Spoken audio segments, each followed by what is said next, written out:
Oh, At well, least look it's at that. pretty good. After waiting and waiting, we are finally live with the cast, the stars, and the director of From the Vine. I am Priya Rao with the First Weekend Club. We're so happy to have Joe Pantoliano here from his home, plus the director Sean Cisterna and Paula Brancati right here in Toronto. Now, Paula, is it Paula, like in the movie It's Laura? That's a great, my nonna's Paula, so she would love that. But no, it is just Paula. It is just Okay. Paula, especially when I'm here. But my nonna says Been Paula. Canadianized. That's right. Exactly. Exactly. Well, I want to send a big thank you to Telefilm Canada, who's our huge partner here at First Weekend Club, and just a partner of great Canadian film in general. So thank you, Telefilm, for all that you do. And we're really excited to chat with you all about this film. However, I do notice I am the only one with a glass of wine. What's going on, folks, here?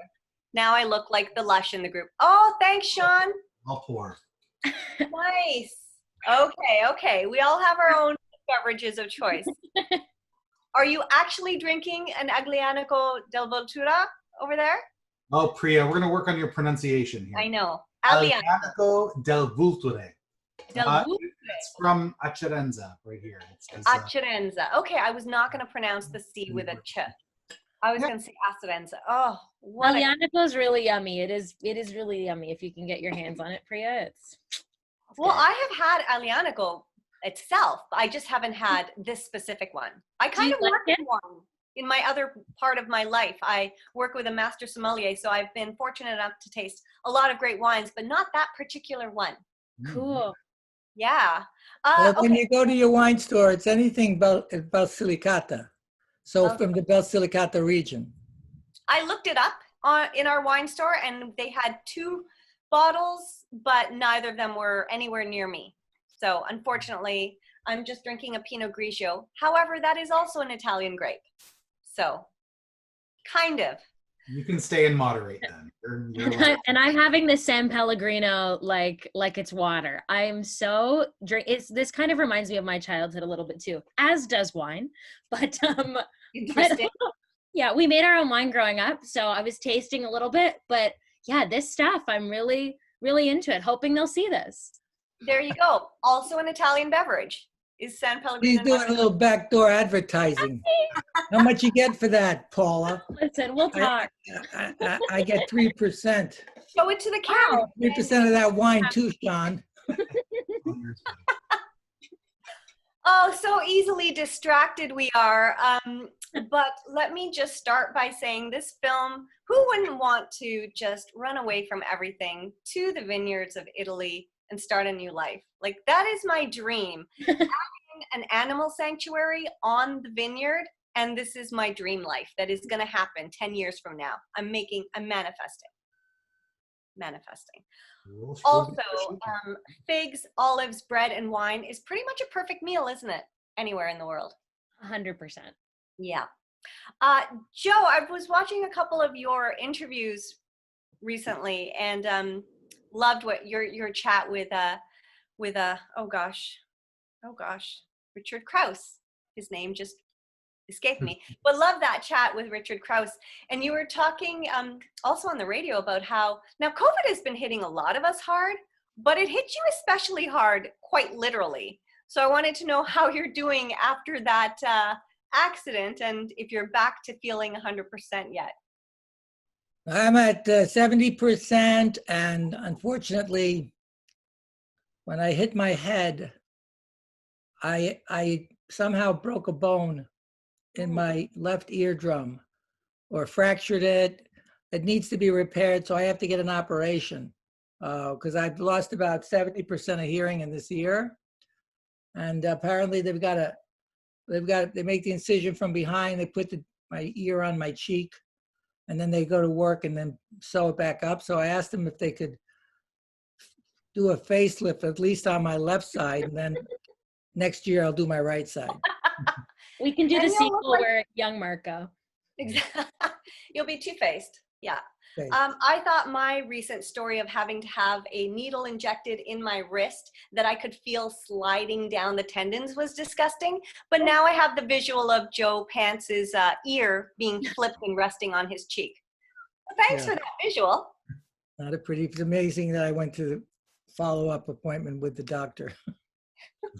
Actually, I'm going to just jump to this question that we had already online from Donata. She's asking, any chance you can identify the vineyard you filmed in, as I live nearby? So somebody watching from Italia. Sean? Paula, do you remember? Tomasino was his name, but what was And last? his family. But I don't know how we'd Technically, was that Cisterna though? Wasn't it, that was lower? Yeah, It was a bit bottom below, of the- you're right, Joe. It was below the sort of like peak in the clouds that is at Cisterna. But Tomasino, I'm sure if you went around driving and were like, Tomasino, they'd send you there. And it's a functioning vineyard, and the family is so amazing. And we actually shot during the harvest. So the grapes were literally were ready to go when we were shooting. And they waited like days just because the rain we had beforehand. They wanted to pick the grapes like a week beforehand, and they needed us to shoot our scene first, and so we literally had to roll our cameras while they were working in the background. So it was great for us because we had all these people working in the vineyards while we were shooting and got that great footage. And watching things that have been happening the same way for hundreds of years, right? So that they don't just bring in the machines to cut the grapes off and do all of that. They're still hand harvesting, and the donkeys are still out there, apparently, as in your film. totally. I think that donkey was cast in Jersey City. Well, did you fly him out with you from the States? We Special flew him visa? we flew him in from Jersey City, New Jersey. Special rates, yeah. Yeah, exactly. So you were talking in some of your interviews, Joe, about this film and the story, Marco's story, kind of being reflective of your story, wanting to escape your own hometown and make it elsewhere, kind of fulfilling your dreams. Watching the film, I feel like it's the perfect film for people right now during COVID, because, and you know how they say things happen for a reason, that this film just happened to come out at this time is really interesting, because we're all stuck at home with our families, or not. Like, I live by myself with a good friend, but I wonder if a lot of families are going to rethink their lives and how much go they're constantly doing, and maybe look at pursuing a different dream. I don't know, just your thoughts on that, Joe. Well, first of all, I wish that almost 300,000 people have died from this disease. So I wish that didn't happen. The other thing is that and Sean, you can correct me if I'm wrong, but I don't think it was anybody's intention to make a message movie. It was always our intention to make a story that was enjoyable and fun, and maybe there was a reflection that people could identify with these principal characters. I mean, there's a lot of, I would say the four principal characters: Wendy, Paula, Joey, and Marco Leonardi. But then you have all these other wonderful Fellini-esque characters that are coming through, the eyes of the story. I guess it's told through Marco, but all of these wonderful people, they're charming, they're whimsical, they're carefree, and in the story, as a result of a decision that the protagonist makes, that everybody's better for it. Like Paula's character, my daughter comes to basically throw a net over my head because I'm Dragging back. crazy, and all the money has been put into this crazy idea, and she discovers love, and that also that her father has turned into her. Like everything that her father didn't want her to be, he becomes. Mm-hmm. And so there's a relationship there as a result of this confused man's decision, and then finding love again with his wife, because he let it slip through his fingers because he was so busy making money. and making a name for himself and wanting his daughter to grow up in the image of himself. I know a lot of parents that do that. I know a lot of parents that want their children to go to the colleges that maybe they weren't able to go to with their newfound success, or maybe wanting them to again go to this, to the tradition. So, the simplicities of the life of these characters told in this story is that life could be really simple if you let it. Yeah.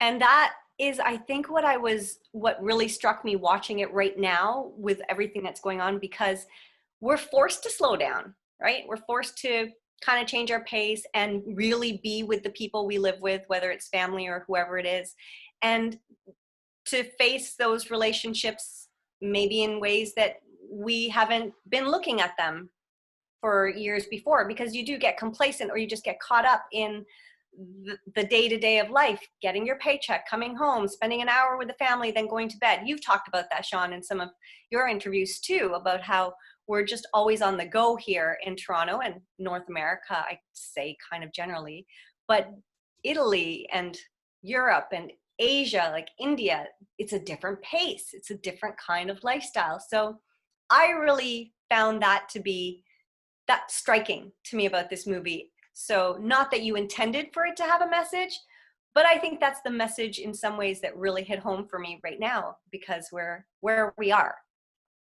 Yeah, I think that kind of mimicked itself behind the scenes as well. We'd work with certainly hardworking Italian crew, but even lunchtimes had a slower pace to it, and you'd want to spend maybe an hour and a half or 2 hour lunchtime. That's only because the food was an hour and a half late. Well, that's exactly. I gotta say that I never worked on a movie where you break for lunch and the food's not there yet. But it must have been amazing food. We were fed like full 3-course lunches. Nicole and Patrizia, who ran the restaurant, were like, can we feed you? It was like a wedding sort of every day. And I was like, we really just want like a protein and a salad. And it was like beautiful, bountiful meals. And yeah, we certainly ate a lot. And they also, they catered, and their kids were in the movie, and they opened the restaurant late at night for us. So there was this real sense of, I think, even though it was a very fast-paced shoot, just to what you were saying, Sean, I think it also, there's lots of elements of being in such a small town like that like it just inherently forces you to slow down in the in-between moments, I think. Yeah. And after work, we didn't come home to our places in Toronto where there's also a ton of stuff to do, once you're wrapped. So nice just not to hear traffic. I remember just walking the streets and not hearing traffic anywhere. It was so bizarre to walk like that, and just it's just people talking, conversations happening, but no traffic or planes going overhead. And it's just a beautiful pace of life. Yeah, I loved a quote that you had, Sean, in one interview, where you said, in Italy, it's very hard to stick to a schedule because there's wine at lunchtime and there's naps. Yes, I'm guilty of that too. I went to have some naps at lunchtime. I would have loved a nap, personally. I think that sounds like such a civilized lifestyle. Whereas here we're like, I got an hour for lunch, but I only have time for 45 minutes. Gotta go. There's such beauty in settling in and just kind of enjoying life a little bit and not hearing traffic, right? Those naps came from a devastating sickness that was going around Italy at the time as well that infected our crew. So Joe got bronchitis and like halfway through this shoot. And so it wasn't just regular siesta hour. No, it was something. No, it was Italian intensive care. Yeah, it was bad. I'll tell you a funny story. When I got bronchitis, everybody had bronchitis until we were too sick to work. And then you go to the doctor, it's nationalized medicine. And I forget the girl that was my driver and translator. So Lou or Elena? Elena, it was Elena. Yeah. And so you go to the doctor's room in this old building, and this old man coming out, his cigarettes hanging out of his mouth. And he asked her, what's the problem? She says, well, he's sick, and he listens to my chest, and he looks at her, and the ash falls on his shirt, and he goes, bronchitis. Now, this is all in Italian. So he gets the pad, and he says, what's his name? And she says, no, no, no, he's American. He's making a movie here. He's not on national medicine. He's making a movie here. He goes, what's your name? And she says, Eleanor, blah, blah, blah. And he goes, okay, you got bronchitis. So he writes the prescription to her, and then we go, now we're leaving. I go, what, you got to go get the medicine. Right. Now you go to the pharmacy to get the medicine. And then you buy the medicine, and then you got to go back to the doctor, and then he takes the bottles and the 12 syringes I bought in the box, right? Well, he's giving me these shots in my buttocks twice a day. And I went back, and the pharmacist said that one of the medications wouldn't be ready for 2 hours, and it was something I needed to take before bedtime. And I said, well, how am I going to, what time do you close? And she said, well, don't worry about that. You're Airbnb my apartment. I know where you live. I'll just drop it off. The beauty of small towns. Totally. And that's also, the other thing that struck me as I was watching this movie is that it's about that whole going back to your roots is something that we can all identify with, regardless of whether we're from Italy or from India. Because, when Tony Nappo says, I know a guy about the barrels, I'm like, yeah, you go to India and everybody knows a guy. Everybody knows a guy for everything you need, and there were so many of those small moments that could just be transplanted into another culture. But I think that's also what makes this such a universal kind of story. Yeah, I think that's true. And, for me, like films that have really stuck out in the last couple of years as a filmmaker and as a viewer are films like Crazy Rich Asians and The Farewell that like tore me to shreds in the movie theater. And what struck me the most is that they are these specific stories with specific families, and it felt so relatable. And I think, I hope our film does do that, where you watch it and you're reminded of, your own family and your own roots. And there is a lot of bleeding, I think, so I hope it does sprout those memories. Yeah, and you actually, Paula, you talked in some interviews about when you went to Italy for the first time and what that was like that feeling of just instantly bonding with family you've never met before. Mm-hmm. And I remember going to India the first time when I was 13 and having that same experience. And it is just universal. All these people you've never met or seen before, but you just feel like, you're my people.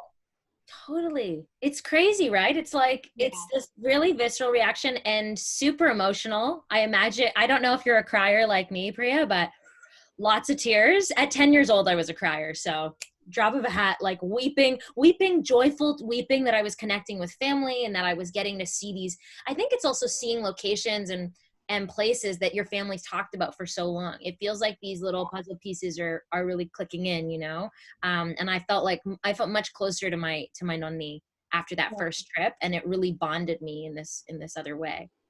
And I think also, like, as proud as I am to be born and raised Canadian, the Indian heritage of my own background feels so remote that once I went there, it was like it brought in a whole new part of me that into my life that, not that I think about it every day, but being on the land, seeing that I have 50 cousins there, I have none here.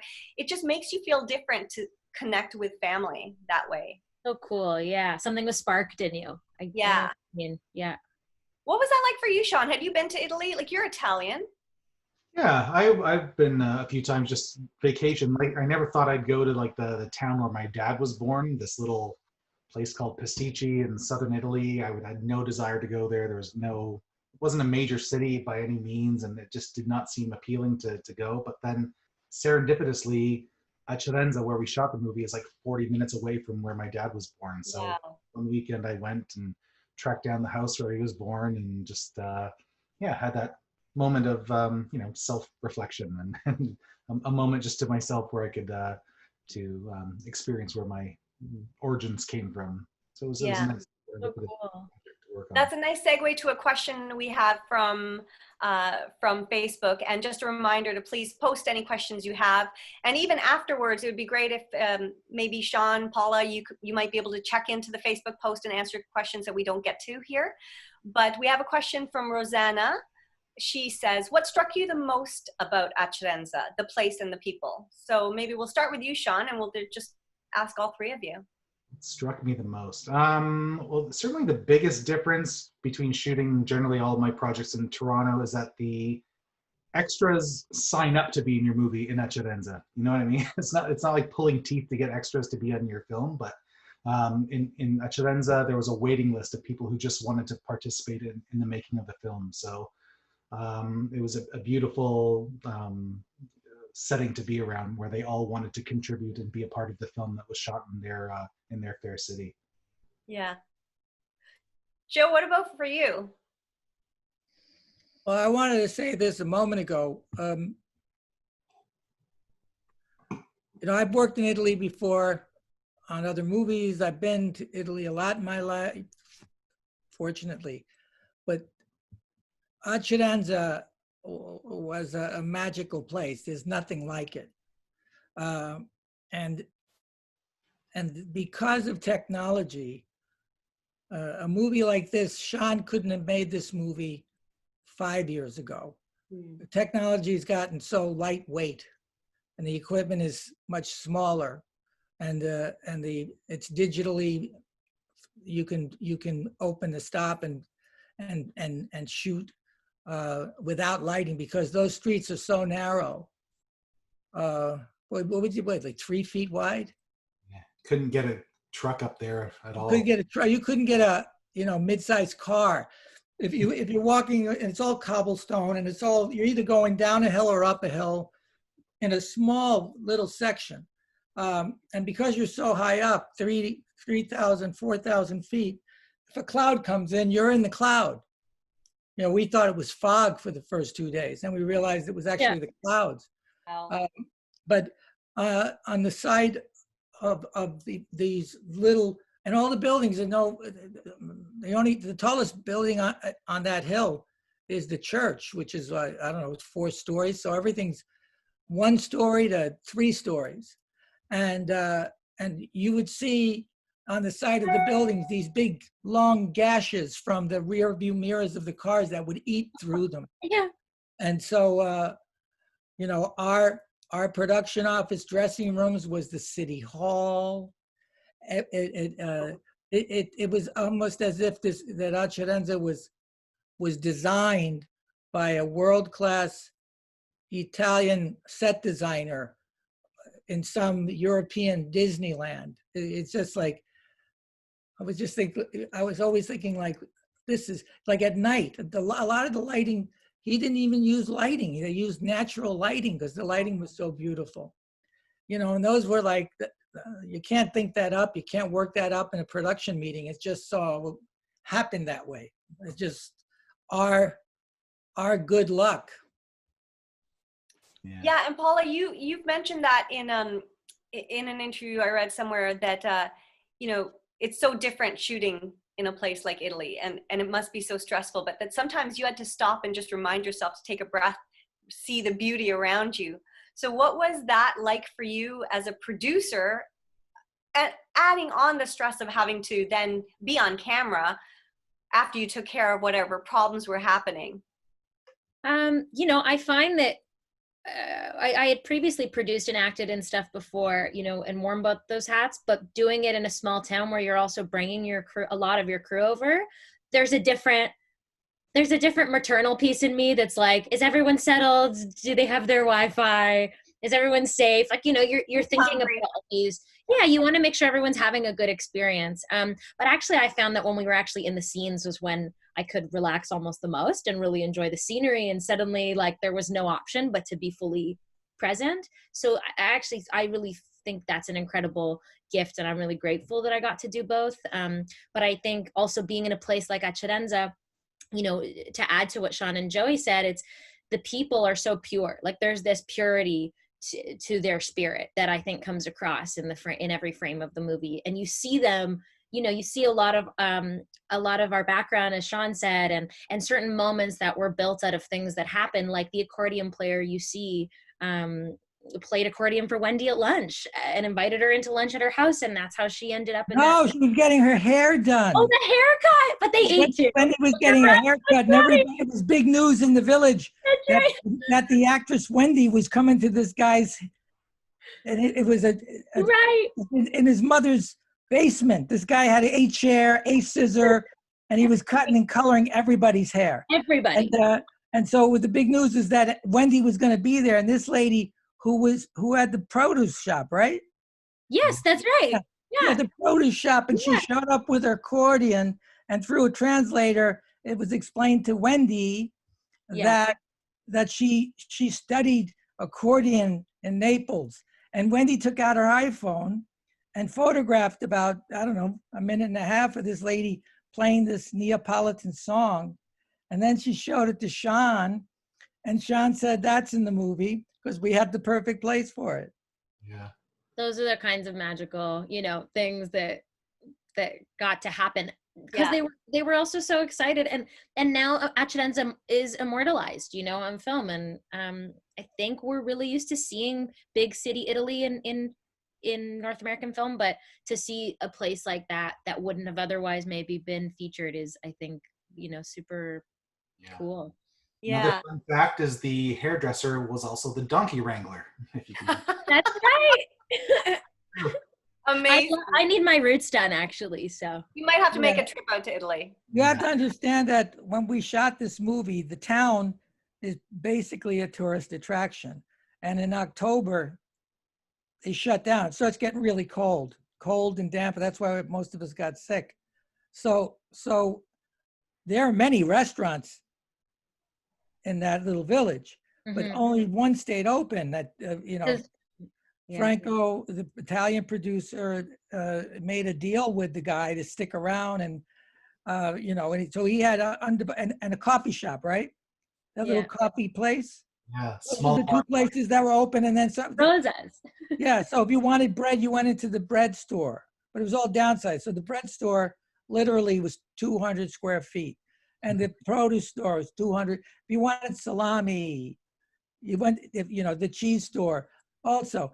We discovered, I think it was Wendy who discovered that there was a meat store across the street, tiny, of course, tiny, from production, where we would change and then go to work and then go back at the end of the day and change back into our street clothes. And this guy put out one of these rotisserie machines, and he could make like 7 chickens. That's right. It smelled amazing. But there was, it was like 7. That's all he could do. Right. And so Wendy and I wanted to get a chicken each and take it back to our place. And it somehow got lost in translation that first time.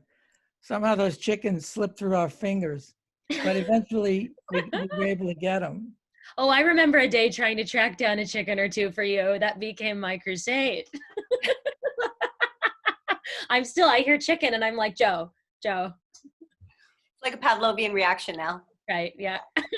Well, was it intimidating for you to take this role opposite Joe? Especially because this is not one of those fawning daughters, right? She's a bit of a brat. She's very strongly voiced, and she goes head to head with her dad. What was that like for you?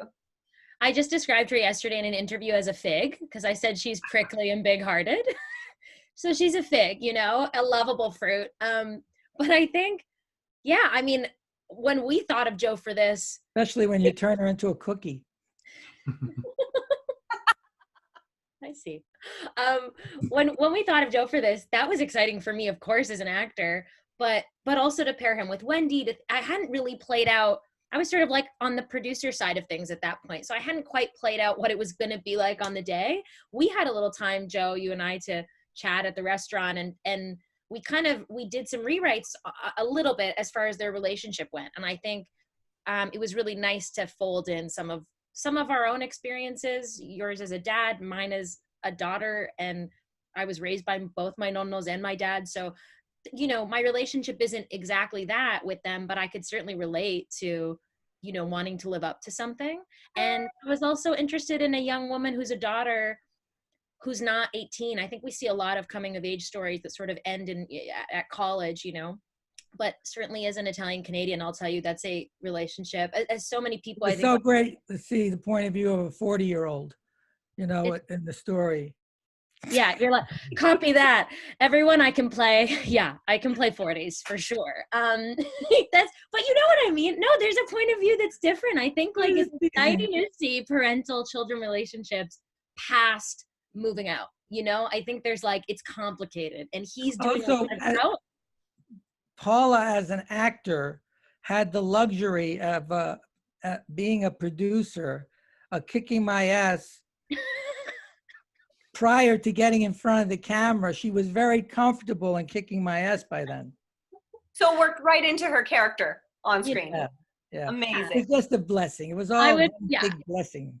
I would you know, I soften the edges by getting him the chicken and those kinds of things. But and having Wendy do this, you know, and seeing you two having the scenes with the two of you was some of my favorite stuff. And also I was like, you know, don't mess this up. Like it's definitely special and was very cool. And you know, that's my take.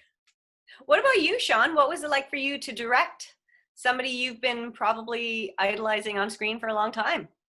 Oh, we had some No pressure, right? Yeah, no pressure at all. No, there was it was certainly a fun experience. I mean, Joe taught me a lot. I am now a stronger person because of our experience. Now I know how to work with actors like Joe. Joe was a great teacher and mentor to me, and yeah, I'll forever be grateful for the experience. It's not every day you get like Joe Pantoliano in a Canadian film, right? Well, so you take advantage of it. And Joe, you remember when we offered it to you, right? I remember you wanted to get on the phone right away. Like I remember Sean and I being on my balcony and we spoke to you. I was like, oh, okay, sure, great. He wants to chat. I didn't expect the guy that we went out to want to talk for an hour and a half. Like you had so much, you just cared a lot about it. And it was, that was really exciting. We're making a tiny Canadian indie ultimately. So we wanted to have somebody who really was invested. you got the hour and a half Joe. We got the 6-hour Joe on the call with the writer. Oh man. I have no sense of time. You're a talent. We appreciate it. But it's fun. That's, you know, the fun part when you're you know, doing erecting a set or building a Lego or putting together a crossword puzzle. You know, once it's done, you know, so it's in the building where all the joy happens. And you know, and also my experience in show business and also as a producer too, and you know, and coming from, you know, my age experience, 40 years, you know, working, you learn stuff through osmosis and remembering, you know, even when I was a kid in Hollywood and doing episodes of Hill Street Blues, in those days, if you didn't get your day, they pulled the pages. You know, that scene just wasn't in your story. And we were limited by a finite amount of time. And so I knew, and we had long discussions about it. We knew, you know, and our DP, Scotty, also knew in what moments he could determine to give the story time and open it up. And in other moments where you just had to crank through it and not get fancy and just shoot those out. And one of the things that I fondly remember, it was a night shoot, and actually Marco Leonardi, who's a wonderful actor, who's got 30 or 40 movies under his belt. He's been acting tough since on the eyes, though. Huh? Tough on the eyes, that one. Yeah, he's tough on the eyes. But he came up to me. He says, "I'm worried because we were way behind, and we had we had like 3 scenes, right? We had a scene outside of the cop car, then an interior of driving in the cop car, And a phone call with you and then a phone call. But there were 3 separate scenes that happened 3 different moments. And I went to Sean and I said, look, I mean, I'm sure you know we're not going to get this tonight. So what if we put them all together? What if we just kind of like squeezed all 5 pounds of narrative into a 2-pound bag, and we just kind of winged it. Paula I had a talking scene with you that was meant to be shot, that was going to be shot in Toronto. So we hadn't shot that side yet. And, it wound up turning out pretty good. But it was the limit of time that was the necessity, that we just, closed our eyes and hoped that it would make sense, and just so happened that it did. But my favorite story is when they had me on that old bicycle going up that road to find Marcello. And when I was working with Willem and Sean, I asked them, I said, well, if this guy hasn't been back in 45 years, how does he know where this other guy is living? Because you show them meeting each other for the first time and introducing each other. So they don't know where they don't know each other. They have no idea who each other are. I said, it might be narratively pleasant on the eyes if you see Marco riding his, then 7-year-old bicycle.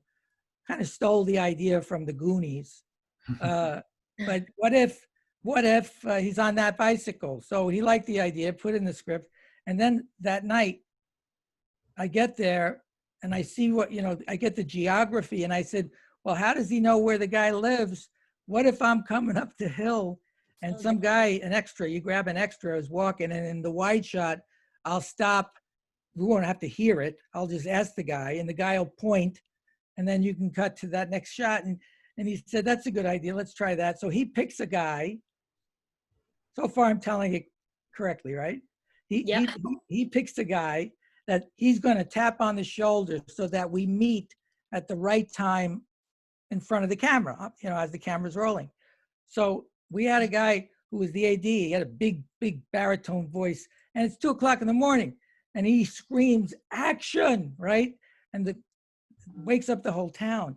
And as I'm going up the hill, and just before the guy enters the frame, this little old lady who is about 3 feet tall in a black dress comes out, this, like, what's all the noise about?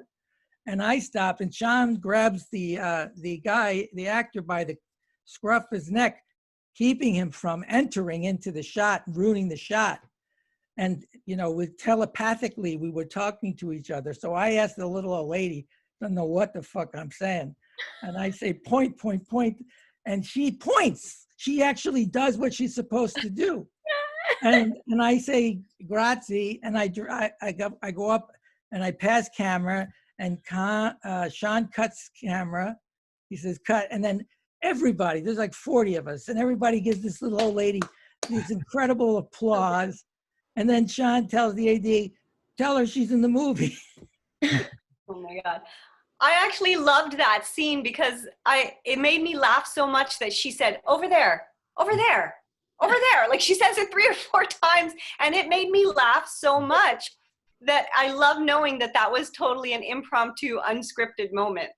An accident, for sure. That's the beauty of shooting in a small town, I guess, huh, It's Sean? just happy accidents. You always, the best work I've ever done was, I had nothing to do with it. Yeah. That's where you get the creative gods that come in and kiss you on the top of the head. Yeah. Because if they're bad ideas, he can cut them out later. That's the other thing. Is like the whole old story is you get rid of the boring part, and you keep the, and at that point, the movie has an opinion of how it wants to be told. Yeah. Sean, I wanted to ask you about some of the more surreal, magical elements you added in. And specifically, first off, I just wanted that moment in the barrel room where they're talking about the candles.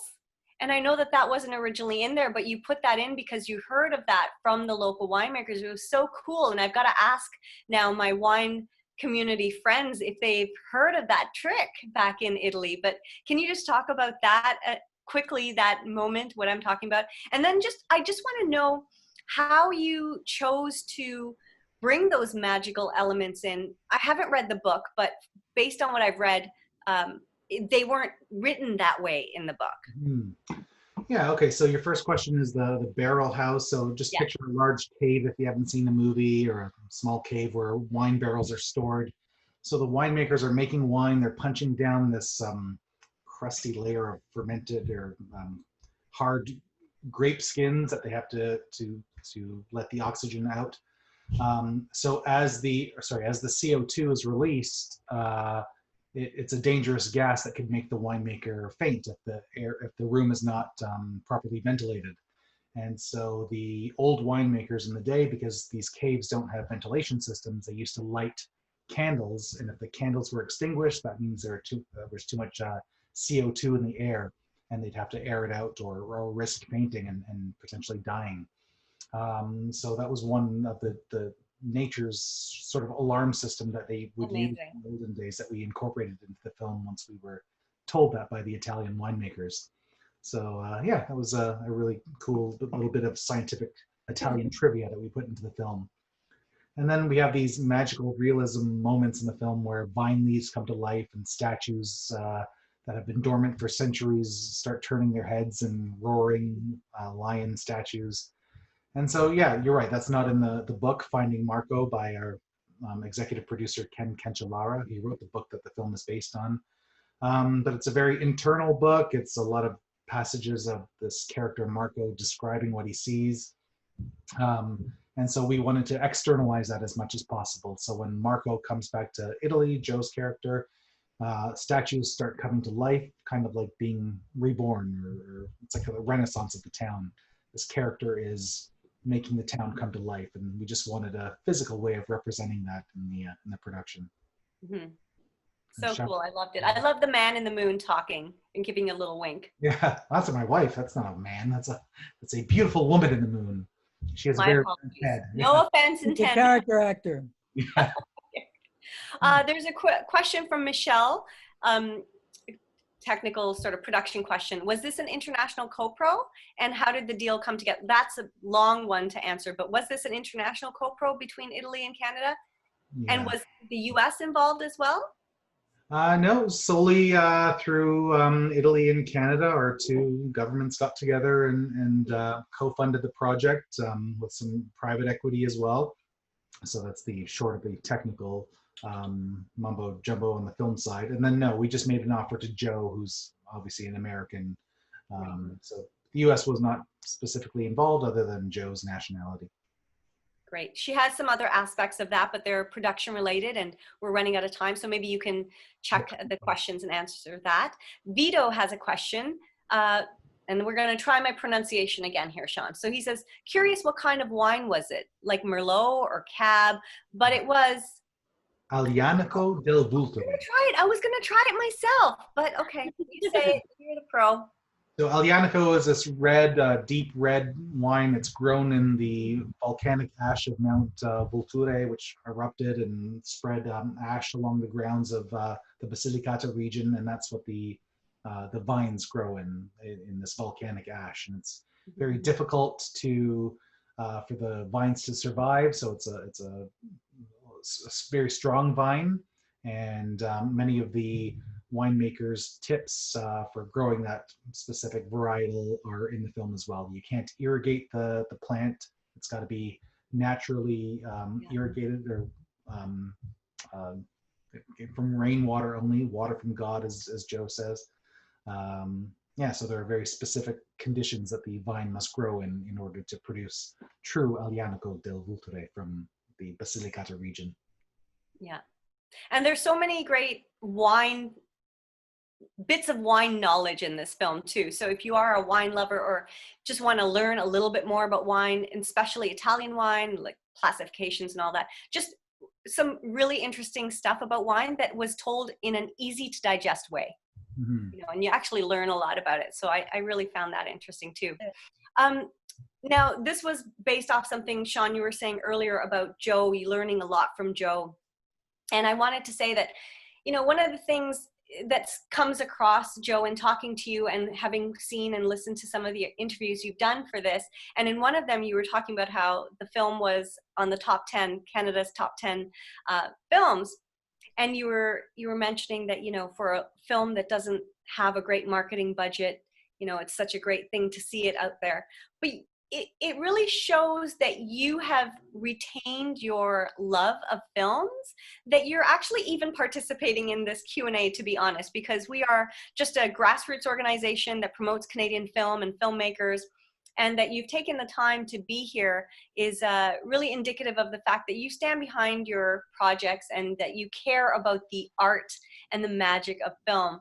So I appreciate that, and I want to thank you. I stand behind the ones I'm proud of.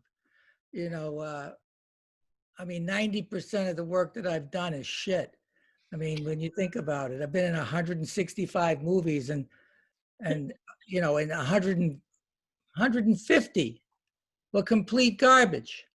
So, you know, so it's very rare to be in something that turns out good. You know, when I go to work, I hope for the best and expect the worst. So, you know, this is something that I'm proud of and I want people to see. And the fact that it's good and it's fun and it's a great story.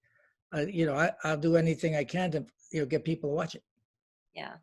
And it really is such a great film because everybody in the family can watch it. And it's not targeted towards any specific demographic. Maybe it is, maybe it isn't. But I felt like this could be a movie you could watch with your whole family, even with kids, because they would find some of the surreal, magical moments probably quite entertaining. I love the scene at the beginning of the 3 little kids. Actually, I wanted to ask you about that, Sean, because it was freaking me out when they were jumping across that thing. Now, was that you know, he went through 3 little girls before he got that shot. That really did freak me out. Yeah. No, Was that well, I'll share the original photo on Facebook. Okay. See. It was it wasn't. To be clear, it was. They were jumping over pink tape. That's all they were jumping over. Amazing. Okay, the magic of movie making, right? Yeah, don't give it up, Sean. That's all. Let them buy a ticket. Frig them. There you go. There's the Joe we were looking for. Well, thank you so much, everybody. There's one quick last question I guess we can wrap up on, and that's Vito asking, Sean, how did you get those funny teeth in the movie? Oh, for Enzo, probably. Yeah, Tony Napo. He's an awesome actor here in Toronto, and he happens to have a set of false teeth that I'm not sure. He was a wrestler. No, hockey. Hockey, of course. He got the knockout from hockey. Right, he was a pretty good hockey player. Obviously. And he thought, much to his credit, that Enzo, his character, would be disheveled and naked when you see him off the top and toothless. And with the resurgence of Joe's character in the film, towards the end, after his journey, Enzo has a new wardrobe, a new set of teeth, a new hat, and Joe has completed Enzo's character. He's given him new purpose and put his life back together. So yeah, that character was quite hilarious, the squatter. But I know a guy. You know, I'm retired, but I know a guy. I can help you out. Everybody on a deeper level, what I loved about Enzo is that he had a purpose in life. And when he lost his job, he lost his identity, and he lost his wife, and he lost his children, and he lost his desire to live. Because a lot of people, I think, in the story that Sean is telling, which really is far removed from what the original book was saying, is that this purpose, that Eva Paula's character, she's waiting tables and she doesn't have a boyfriend and she's coming to help her mom out.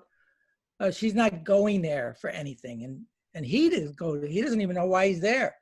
Everybody's are saved by this village and by the idea, even when the Marco character wants to make the wine, well, there's no young people left to make the wine. So coincidentally, he starts giving old people who still have something to say with their lives. It gives them an opportunity to make a living, to feel like you're contributing to life. And I think that's that story that Enzo's character is. In the end, people are proud of Enzo because he got through the door first. He was the first guy there. So he's got status again. That's how I see it anyway. Yeah, and I actually, thanks for bringing that up, Joe. I think that's another thing about this film that was really, really lovely, was that we all have seen the early 20s characters. Like, the bulk of movies we see are about tweens, teens, hot young people, and it's really nice and refreshing to see films about characters we don't often see.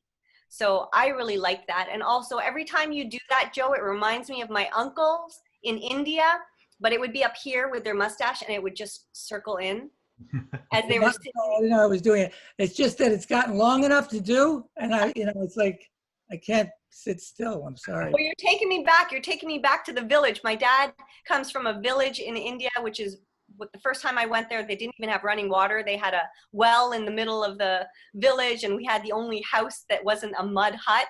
But my uncle standing on the front porch, just twisting those muche, as we call them. Thank you all for taking the time. It's been a pleasure talking about this film. If you haven't seen it, rent it. You're going to enjoy it. It's definitely one that your whole family. Please rent it. Buy it. Buy it. Own it forever. Forever. Watch it over and over again. All the layers. Learn how to make some alianico. Thanks, Priya, so much, and thanks First Weekend Club. Thank you for supporting the film. It's been a pleasure, and I also want to thank Telefilm again for all their support for Canadian film. Joe, you mentioned that with a small market, with a film that doesn't have a huge marketing budget, it's so impressive that these guys were part of the top 10 films. And that is the case with most Canadian films. So if you enjoyed this film, become a member of First Weekend Club, because we're always here to tell you about other amazing Canadian films that are out there. And this is the first time, I think, that we are on a level playing field, because we can't choose to go to the theater and watch the big American blockbusters. Canadian films very rarely get that airtime in theaters, even right here in Canada. So it's kind of the first time that we are on that level playing field. And now it's Creek. Yeah.